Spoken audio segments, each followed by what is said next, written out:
ಎಲ್ಲದಕ್ಕೂ ಆದಷ್ಟು ಶೀಘ್ರವಾಗಿ ನಮ್ಮ ಹೈಕಮಾಂಡ್ನವರು ಉತ್ತರವನ್ನು ಕೊಡ್ತಾರೆ. ಯಾವುದೇ ಗೊಂದಲ ಇಲ್ಲದೆ ರಾಜ್ಯದ ಜನತೆಗೆ ನಾವೇನು ಮಾತು ಕೊಟ್ಟಿದ್ದೇವೆ 23ರಲ್ಲಿ, ಅದರ ಪ್ರಕಾರ ಸರ್ಕಾರ ಅವರ ಜನರ ಸೇವೆಯನ್ನು ಮಾಡೋದಕ್ಕೆ ಕಾರ್ಯಕ್ರಮಗಳನ್ನು ಕೊಟ್ಟಿದ್ದೇವೆ. ಅವೆಲ್ಲವನ್ನು ಕೂಡ ಅನುಷ್ಠಾನ ಮಾಡ್ತೇವೆ. ನಾವು ದೆಹಲಿಗೆ ಹೋಗ್ತಾ ಇದ್ದೀರಾ? ನಾನು ಡೆಲ್ಲಿಗೆ ಹೋಗ್ತಾ ಇಲ್ಲ. ಈಗ ಆಗಾಗ ದಲಿತ ಸಿಎಂ ಕೂಗ ಕೇಳಿ ಬರ್ತಾ ಇತ್ತು. ಸಿದ್ದರಾಮಯ್ಯ ಅವರ ನಂತರ ಜನಾಭಿಪ್ರಾಯ ಅವರವರ ಪ್ರೀತಿ ವಿಶ್ವಾಸಕ್ಕೆ ಅವ್ರು ಮಾತಾಡ್ತಾರೆ.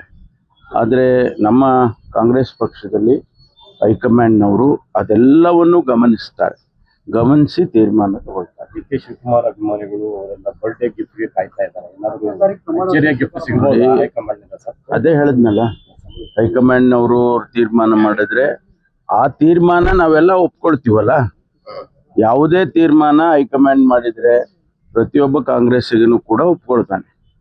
ಕಳೆದ 8 ತಿಂಗಳಿಂದ ಗೊಂದಲ ನಡೀತಾ ಇದೆ. ಇಲ್ಲಿವರೆಗೂ ಗೊಂದಲ ಏನಿಲ್ಲ. ಸಾರ್ವಜನಿಕವಾಗಿ ಅವರು ಅಲ್ಲಿ ಒಬ್ರು ಇಲ್ಲಿ ಒಬ್ರು ಅಭಿಮಾನಿಗಳು ಮಾತಾಡ್ತಾರೆ, ಅವರ ಸ್ಟೇಟ್ಮೆಂಟ್ಗಳು ಕೊಡ್ತಾರೆ. ಬಿಟ್ರೆ ಗೊಂದಲ ಏನಿಲ್ಲ. ಸರ್ಕಾರ ನಡೀತಾ ಇಲ್ವಾ? ಆಡಳಿತ ನಡೀತಾ ಇಲ್ವಾ? ಕಾರ್ಯಕ್ರಮಗಳು ನಡೀತಾ ಇಲ್ವಾ?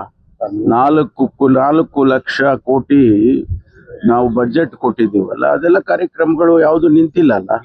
ಕಮಿಟ್ಮೆಂಟ್ ಬಗ್ಗೆ ಗ್ಯಾರಂಟಿ ಕಾರ್ಯಕ್ರಮಗಳು ನಡೀತಾ ಇದ್ದಾವೆ. ಕಮಿಟ್ಮೆಂಟ್ ಅದೇ ನೋಡಿ, ನಾನು ಅದಕ್ಕೆ ಹೇಳಿದ್ದು, ಹೈಕಮಾಂಡ್ನವ್ರಿಗೆ ಗೊತ್ತು, ನಮ್ಗೇನು ಗೊತ್ತಿಲ್ಲ. ಹೈಕಮಾಂಡ್ ಸ್ಪಷ್ಟೀಕರಣ ಕೊಟ್ಟಿಲ್ಲ ಅಂದ್ರೆ 5 ವರ್ಷ ಮುಂದುವರಿಬಹುದು ಸಿದ್ದರಾಮಯ್ಯನವರೇ ಅಂತ ತಾವು ಹೇಳಿದ್ರಿ. Thank you. Karnataka News Beat follow ಮಾಡಿ, ಸಬ್ಸ್ಕ್ರೈಬ್ ಮಾಡಿ.